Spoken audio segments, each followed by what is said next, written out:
মালদায় তৃণমূল নেতা খুনে গ্রেপ্তার করা হয়েছে আরো দুজনকে।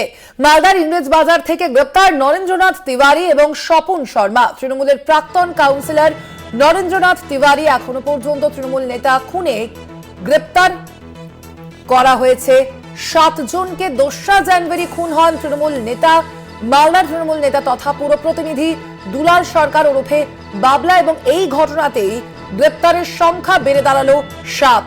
গ্রেপ্তার করা হয়েছে আরো দুজনকে, যেমনটা জানা যাচ্ছে নরেন্দ্রনাথ তিওয়ারি এবং স্বপন শর্মা। এই দুজনকে গ্রেপ্তার করা হয়েছে। তৃণমূলের প্রাক্তন কাউন্সিলর নরেন্দ্রনাথ তিওয়ারি, এখনো পর্যন্ত তৃণমূল নেতা খুনে গ্রেপ্তার করা হয়েছে 7 জনকে।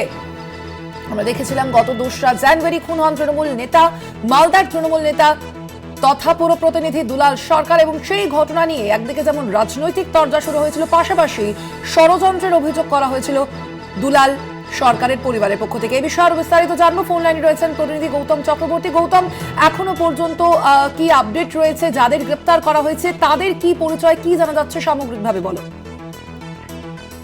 দেখো, এই যে নরেন্দ্রনাথ তিওয়ারি, সবাই এখানে মালদাতে তাকে নন্দু তিওয়ারি নামে চেনে, এবং তার ভাই ডিএন তিওয়ারি, ধীরেন্দ্রনাথ তিওয়ারি, এবং তার আর এক ভাই, মোট 3 জনকে গতকালকে দুপুর থেকেই পুলিশ জিজ্ঞাসাবাদ করছিল এবং গভীর রাত পর্যন্ত জিজ্ঞাসাবাদ করে।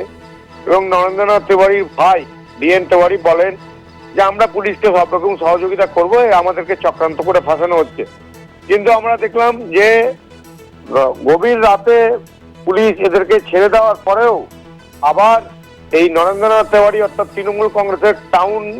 তৃণমূলের টাউন কংগ্রেস সভাপতি, পাশাপাশি তিনি প্রাক্তন কাউন্সিলর, তার বাড়ি কিন্তু দুলাল সরকারের বাড়ি যে এলাকায় মনন্দাপল্লী, সেখানেই বাড়ি। প্রথম থেকেই এই নরেন্দ্রনাথ তিওয়ারিকে টার্গেট করা হচ্ছিল, কারণ 2022 সালের পৌরসভা নির্বাচনের সময় নরেন্দ্রনাথ তিওয়ারি এবং দুলাল সরকারের মধ্যে একটা ঝগড়া গোলমাল হয়েছিল। একে অপরের বিরুদ্ধে অভিযোগের তীর তখন থেকেই চলছিল এবং কথা বলা বলি বন্ধ ছিল। এখন এই পুলিশ জানতে পেরেছে যে নরেন্দ্রনাথ তিওয়ারি এই খুনের পিছনে ষড়যন্ত্র করে থাকতে পারে, কারণ মোট 7 জনকে গ্রেপ্তার করা হলো, আগে 5 জনকে করা হয়েছিল।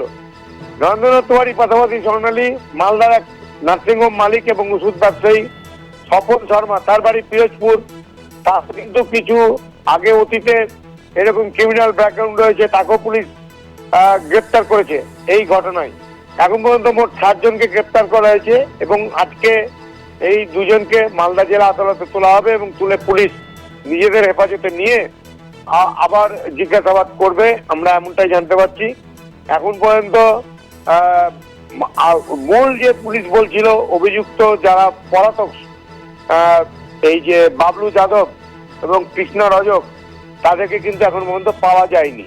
তাদেরও খোঁজ চলছে। তাদের মাথার উপরে 2 লক্ষ টাকা করে পুরস্কার ঘোষণা করেছিল পুলিশ, এখনো কিন্তু তারা অধরা রয়েছে। স্বর্ণালী, ধন্যবাদ তোমায়। আমরা কথা বলছিলাম, ফোন লাইনে ছিলেন প্রতিনিধি গৌতম চক্রবর্তী।